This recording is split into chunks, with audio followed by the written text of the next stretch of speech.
Hello, everyone. I'm your host, Mackenzie Jacob, and welcome back to Dress Rehearsal, the podcast where Broadway and fashion take center stage, and we dive deep on the roles that shape us on stage and off. Today's conversation is truly a bucket list moment.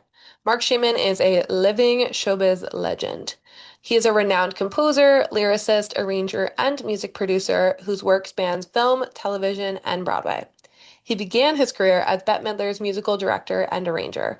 Yes, you heard that right. Bette Midler was the beginning of his career. He later went on to become one of the most recognizable voices in film scoring, with credits including my favorite, When Harry Met Sally, The Addams Family, Sister Act, and Sleepless in Seattle. On television, he also left his mark as a longtime contributor to Saturday Night Live. On Broadway, Marc co-wrote Hairspray with his longtime collaborator and former life partner, Scott Wittman, a creative partnership that has also brought us Catch Me If You Can, Charlie and the Chocolate Factory, Smash, and Some Like It Hot.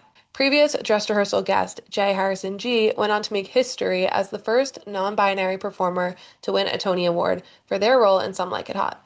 In today's conversation, we touch on how Jay's lived gender experience shaped that role and how Marc translates an artist's truth into music. Marc's accolades include multiple Academy Award nominations, as well as a Tony Award, 2 Grammys, and 2 Emmys, one of which alongside Pasek and Paul, the duo behind Dear Evan Hansen and The Greatest Showman. If you need a single moment to understand Marc Shaiman's wit, heart, and place in Broadway history, look no further than his Grammys acceptance speech for Hairspray. Quote, "For everyone out there who thinks Broadway is nothing but Jews and gays, I have to say this. Oi Gavolt, me and my lover just won a Grammy."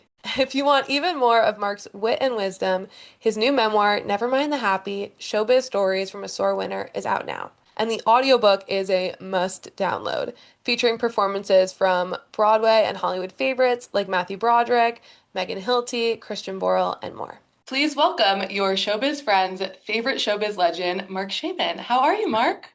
I'm good. I'm sorry I'm in my messy office here and fan and stuff behind me. I mean, celebs, they're just like us. Your new book, Never Mind the Happy, Showbiz Stories from a Sore Winner, reflects on 50 years in the business. And I need to know, where did the title come from? Well, the first part, the main title, is from the morning that my mom defined Judaism, when my sister called her to say, "Ma, I want to be the first to wish you a happy and healthy new year." And my mother barked, "Never mind the happy." Of course. So that's what I've been battling my whole life. That's in my blood, is trying to realize one can enjoy the happy, one can try to take it in without cursing the evil eye. Well, I feel like as creatives, everyone expects like any success to cancel out all of the anxiety that was surrounding the project to begin with. And so I always come back to the late great Gavin Quill's quote of everything is both. And so wonderful and terrible, boring and exciting, it's okay that everything is both. Yeah. And it feels like never mind the happy is like the Jewish version of that mantra. Yeah. Someone just, I was just at another interview. He mentioned an African proverb of the higher the monkey climbs, the more it shows its ass. Oh, there you go. That was good. I like Everyone that. has their own version of it. Yeah. And we had J. Harrison G. from Some Like It Hot on the podcast. And Jay said that your superpower is that you trust performers to show up fully as themselves and weave that individuality into your music. How do you feel like your process shifts based on the performers you're working with? Well, I would just say outside of, making sure the key is right so that the performer is getting to be comfortable enough. Mhm. That comes down to casting, really. I mean, I love that Jay said that and thinks that.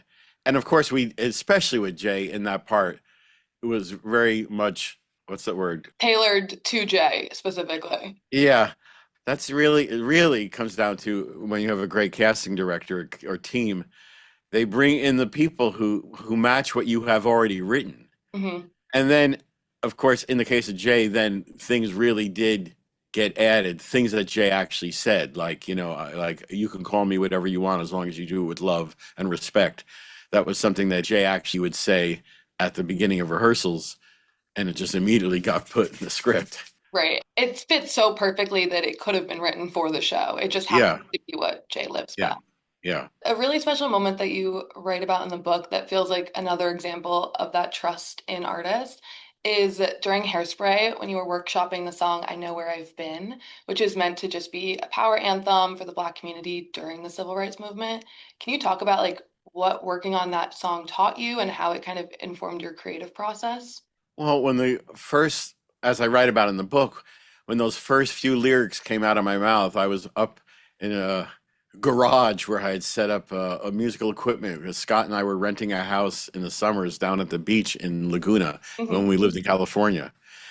And so those first few lines came, there's a light in the darkness, though the night is black as my skin. And then I went and got Scott to say, like, hey, I think I have the beginning of a song, but am I, or as we, as white writers, are we allowed to write that lyric? And he was like, well, yeah, you're not writing for the Jewish songwriter writing a song in a garage next to the our landlord's Aston Martin Sure. car. No, you're writing for Motormouth Mabel, who has lived, what she has lived through and is in the middle of the civil rights movement. So with the knowledge that, of writing for the character, we wrote the song. And then, as has been, told over and over again, and I go over it in the book, after 4 readings, the producers just beseeched us to try to come up with another version of that moment that wasn't a ballad. And they thought, like, shouldn't Tracy have the 11 o'clock spot? We were like, what could be more Tracy Turnblad than her saying, this is really about the Black community and the civil rights movement. It's not just about the dance show and it was just a Tracy Turnblad moment. But we finally got beaten down, and we wrote a kind of upbeat version of the song, and it was a fun song about, like, if you get up, if you climb up the ladder, turn around and help the person behind you. And then I don't want to get into all the specifics. Someone's got to buy and read the book. Exactly. But luckily, a cast member said something to me that really, like, lit the fire under me to remember, wait, we had the right song here, and we've got to fight for it. So we did fight for it. And luckily, the Dramatists Guild, as part of their contract, says the songwriters have to get to hear their song performed before an audience before agreeing to it being cut. Right. And you So got to read the fine print. yeah. So, and then the song went on to become what it was meant to be, the heart and soul of of the whole story. I'm happy almost that we had to fight for it because it makes the song even more meaningful. Truly. And I've heard Hairspray original cast member Shoshana Bean on a podcast with Stephanie J. Block and Mary Lee Fairbanks describe her creative process like sandcastles washing away. So, like, in the moment, every single detail means everything to her. But then once it's released into the world, it kind of just washes away. Do you feel like you're able to release your work, or are you waking up in the middle of the night thinking about a lyric from the 70s? Uh, all those things. There's a Okay. lyric in Hairspray that I can't believe. Back when we first started writing, and as it is with many other people, I wasn't as concerned with perfect rhymes. Mm, So the shows that Scott and I wrote in the late 70s or the early 80s didn't have perfect rhymes. And there are songs I wrote with Bette Midler, even like there's a song called Auto Titsling in the movie Beaches mhm. that it says, bug-eyed, he watched her fall into the pit, done in by the weight of those terrible tits. Well, pit and tits don't rhyme. They rhyme enough for most people, but one has the S at the end and one doesn't. It drives me nuts still. So anyway, by the time we were writing Hairspray, the craft of perfect rhymes was something that there was no argument about. And yet, years after Hairspray opened, I remember in the sound booth watching, I think someone was new in the show, and I went up to the show and I heard the first lyrics of It Takes Two. What does it go? They say it's a man's world. Well, that cannot be denied. But what good's a man's world without a woman by his side? And so I will wait here till the moment you decide. And by his side, it's the same word. It's not a rhyme. It's the same sound. Oh, someone from the original cast of Hairspray just texted me. Hey, Funny. that's Anyway, I couldn't believe, after all the painstaking work and on the craft of the lyrics, how did we let that get by us. Right. And now no one will let me change it because it's just been sung for so many years. But, I could come up with another way to say that. And maybe if the show ever gets revived, I'll finally fix that.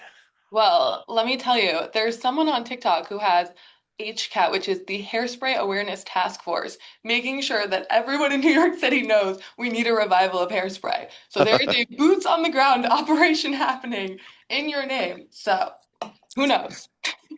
That's funny. Send And me the link for that. I will. I mean, it's hysterical. But it also feels like your life has really become a repertory company of repeat collaborators. And you've built so many of these long-lasting creative relationships. Have you felt a moment where you're like, oh, I've earned this collaborator's trust, and now I don't have that anxiety of like, this might be our last time working together. Like you really felt like, oh, it's clicked. Yeah, usually once you're all in the room together, there is a feeling of we all have what it takes to be in this room. Then you hope you all have the same idea for the project. That that it's not too many cooks, but the amount of cooks in there all have the same recipe, all are trying to make the same dish. Mhm. And sometimes that happens and sometimes it's not. Everyone has a kind of different version of and it never melds as like with Hairspray, everyone had the same idea. But once in the room, so like that imposter syndrome that you're sort of implying, like that can happen in life, and maybe in the big picture about like, should I take on that project or do I belong or do I have what it takes? But once we're in the room with collaborators, I don't think that comes up as much. You feel like, oh no, we're all meant to be here. Right. And that energy doesn't serve you in the room anyway. You need to be able to feel like you can fail without it being the thing that's going to break you. Yeah, or have a disagreement, that's not an ugly disagreement, but Right. to have a different point of view about what a song needs to what should that be in dialogue or should it be a song? And there can be different ideas about that, and hopefully, the best idea wins. Right. And I would also say that you are a living example of closed mouths don't get fed, and that chutzpah has gotten you into so many rooms. Have there been like a next generation of collaborators that have approached you with that same chutzpah that you've gone on to work with? Well, certainly Pasek and Paul, who Scott and I have now written a few songs with, yeah, they certainly have a lot of chutzpah. And when we're together, the four of us have so much chutzpah, there's barely room in the studio for us. But I love that about them. And yeah, I mean, when in writing my book or talking about the stories of my book, I'm amazed at the chutzpah I had as a Hmm. kid. I mean, moving to New York when I was 16, or the story of when I had worked with Bette Midler on one tour when I was 19. And then, like a year later, when she was putting together her world tour, I called her. I was living in New York and she was, back in California.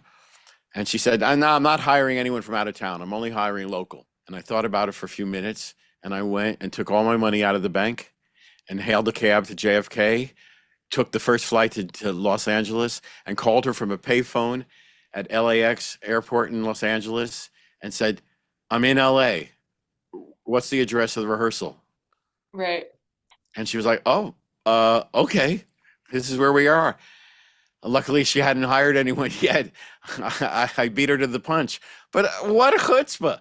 I mean, I can't believe I did that, but I did.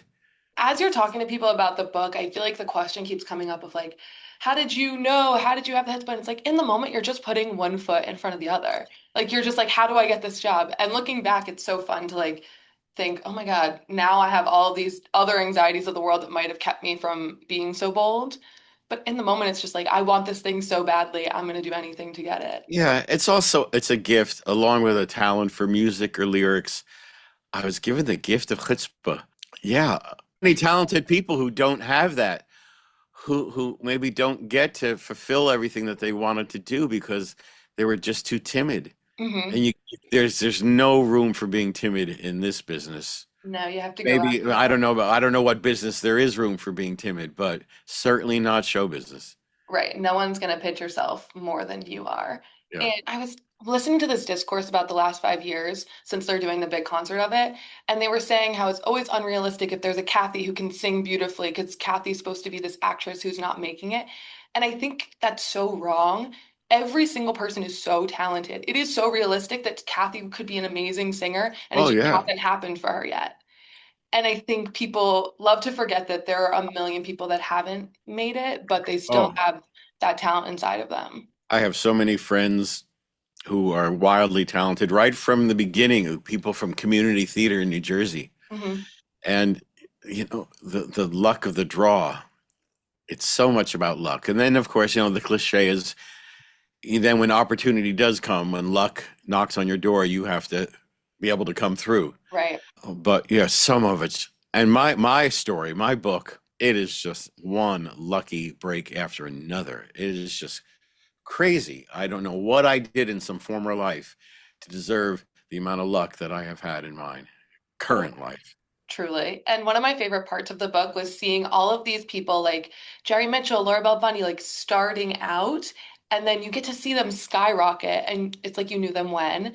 And how has it been for you to watch so many people grow into such major voices in the industry?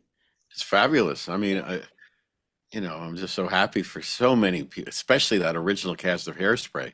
Oh my gosh. What what a conglomeration of talent. And Truly. then the great thrill to get to write material that allows others to flower and win Tony Awards. That's a very special thrill of people winning Tony Awards or being nominated for Tony Awards for something that you wrote, and that opportunity that what you wrote gave them to show off what they could. And when I say show off, I just mean Right. show the world what they were capable of. I mean, that's an absolute thrill. A through line of all of your work is shining a light on otherness. Your Grammys acceptance speech for Hairspray felt like the perfect example of that. How do you feel like your identities and experiences with otherness have shaped those stories that you want to tell? Yeah, that certainly seems to be a theme in shows I have worked on. Hmm. Hairspray and Some Like It Hot in particular. Show business is full of others, and then there's a higher hierarchy of the otherness Sure. within the otherness. Hmm. And no matter what, it's like always a constant battle of auditioning and proving oneself. But yeah, I think that's why we get into show business, because we are others. I think so. It's the land Yeah, of misfit toys and yeah. finally getting their moment to be like, hey, we have something to say. Like, we're here. And another very special moment that you touched on in the book was celebrating your friend Billy Crystal at the Kennedy Center Honors.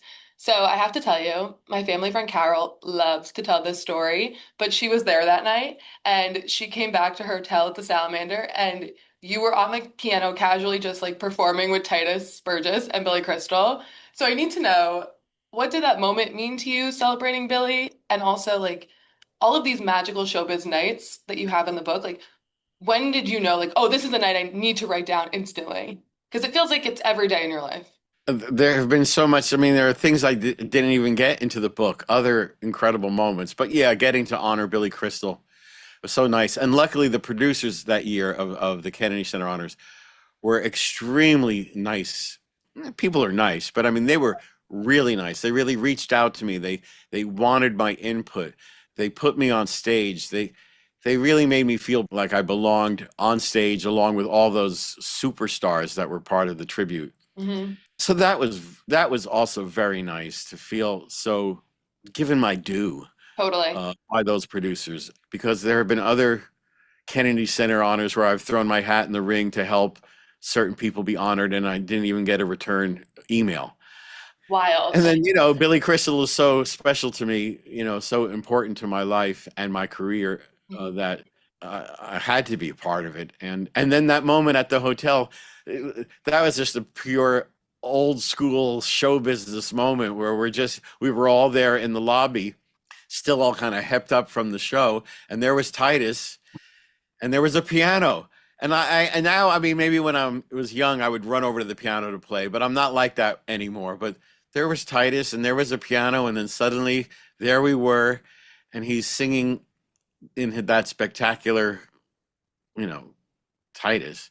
And then Billy Crystal came in and saw us there, and so yeah, people walking through that lobby got quite a show for like around 20 minutes. There was this, what is going on? It was thrilling. I mean, I feel like Carol, my family friend, was like Paul Revere. She came home and had to tell everyone. She goes, I have to tell you what I've seen. Like, everyone needs to know. So I think it is just such a special thing to know that, like, there are new people like Titus Burgess that, like, you're just so down to have fun with. Yeah. It feels like inspiration flows out of you in every pore of your body, but I'm curious, do you feel like you talked a lot about in the book, like the movie process being a little bit restrictive and kind of like interesting to navigate in the beginning. And then there are times when you're writing the doctor song and that just like is a hilarious thing that flows out of you. Do you feel like when you're in those boxes, it's helpful to have like a structure, or do you feel like the best work comes from like, oh, this is just happening and we'll find a way to place it down the line? I don't think about that, what you're questioning there. It's just Interesting. you are in whatever situation you're in, and sort of like what you said, the structure can be very helpful towards, when you're working on a movie, it's very structured. You have the movie in front of you, Hmm. and so it's mathematical. You not only have to make a choice in the melody or the chord to match the emotion on screen, but you have to mathematically figure out, okay, if it's going to have to be this tempo so that we get to this chord at this certain moment. I mean, so that is extremely structured, but that can be, it's both. It's a double-edged sword. It's like, oh God, I wish there was another 3 seconds here. But you're like, okay, let me be creative and figure out, how do I get to that chord earlier? How do I adjust? So that can be fun. But then when you're working on a musical and you sort of have, you have the story and the characters, but you are allowed to say, well, what if this were to happen? You can create something new, and hopefully you are creating something new if you're musicalizing an existing property. So it's all good. It's all good. And it feels like when you're an open vessel to creativity, that's when it comes. Like I've heard you mention the Julia Louis-Dreyfus podcast, Wiser Than Me, conversation with Jane Fonda being kind of like a driving inspiration to reflect on your own life. And I feel like the minute you're open to like even a podcast, anything intersecting with music, it's such a positive because you never know where those sparks of inspiration are going to come from.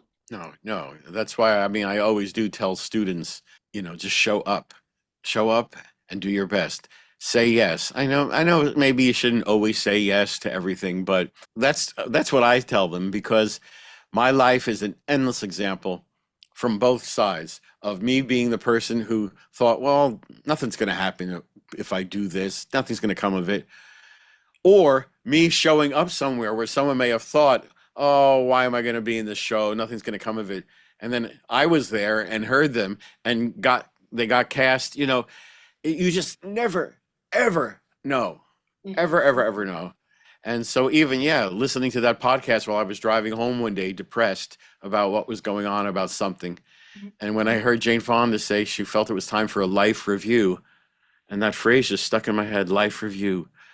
Yeah, I should maybe review my life and try to take some joy out of all these incredible opportunities I've been given, and try to remember all these good things and not just be obsessed about this one disappointing thing that's happening today.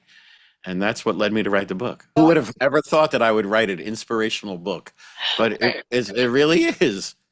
I always say, like, you can plant a million seeds and you don't know what's going to grow. And time again, it's like, okay, I planted this seed 5 years ago that I thought was going to be a nothing. And then the person I met doing that has somehow come back into your life. Yeah. And knowing that maybe you feel like you're on a treadmill running, running, running, and it's not moving, but eventually something is going to come out of it if you're putting the energy into it. Yeah. Or you'll drop dead of a heart attack. So, Precisely. yeah. And there's no in between. We also do love fashion on this podcast, and you were part of one of the most epic red carpet moments of all time with your South Park movie collaborators, Trey Parker and Matt Stone, dressed as Gwyneth Paltrow and J-Lo. I just need to know, what did everyone's face on the red carpet look like when you arrived?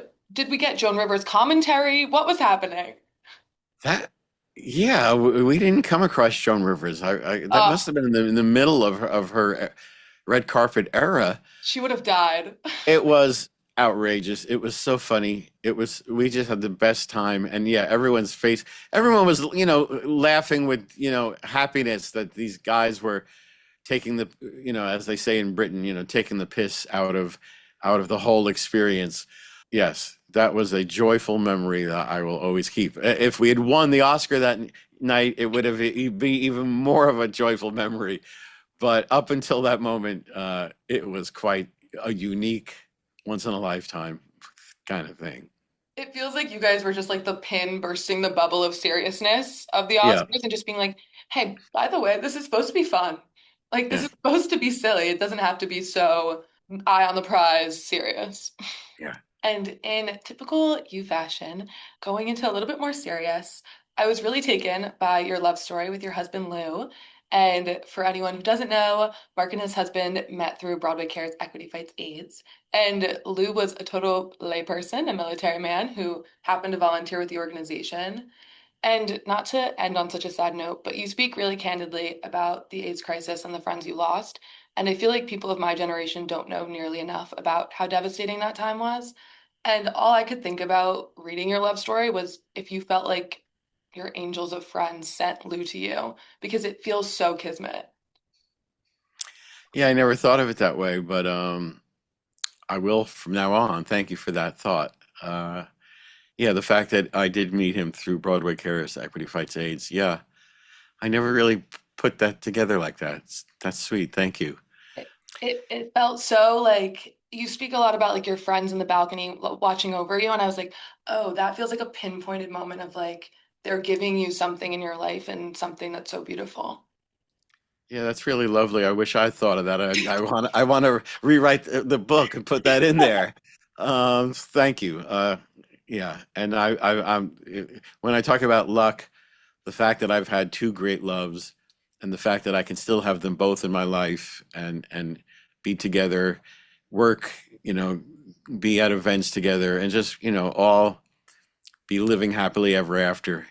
That's the luckiest thing of all. Truly. And I cannot thank you enough for your time, Mark. This has been such a joy. Thank you. Thanks for asking. And that's our show. Be sure to rate, review, and subscribe to Dress Rehearsal. If you love theater and fashion as much as we do, invite another diva to join the community. You can find us on Instagram, TikTok, Spotify, Apple Podcasts, YouTube, all the places. See you next time.